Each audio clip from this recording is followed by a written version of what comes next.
tahun 2025 kemarin, total hutan negara Indonesia itu sebanyak 8.500 triliun. Kenapa bisa negara kita menghasilkan hutang sebanyak ini?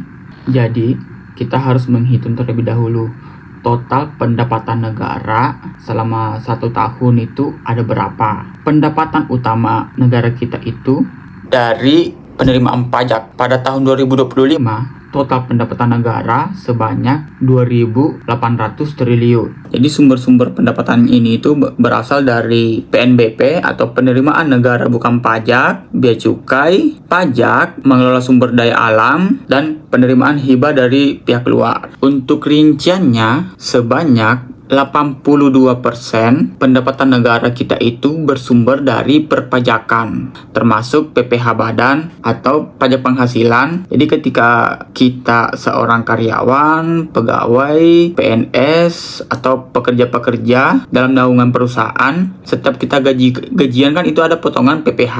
Nah, itu masuk ke kas negara. Terus kemudian PPN atau pajak pertambahan nilai ketika kita pergi ke suatu kafe, restoran, tempat makan, minimarket, dan lain sebagainya, selalu ada PPN sekian persen. Nah, dari total belanja kita atau uang yang kita keluarkan dipotong PPN, dan PPN ini akan masuk ke kas negara. Terus kemudian cukai rokok, dan yang terakhir itu bea masuk dan bea keluar. Artinya komoditas yang kita jual atau yang kita impor dari luar negeri itu juga terkena dari total pendapatan dan keuntungan. Ada beberapa bagian masuk ke kas negara. Sekitar 18% pendapatan negara kita itu bersumber dari mengelola sumber daya alam, termasuk migas, nanomigas. Migas ini minyak dan gas bumi. Non-migas termasuk komoditas pertanian, perkebunan, kehutanan, perikanan, dan lain sebagainya. Yang ketiga itu dari dividen BUMN. Dividen BUMN ini artinya itu bagian dari keuntungan perusahaan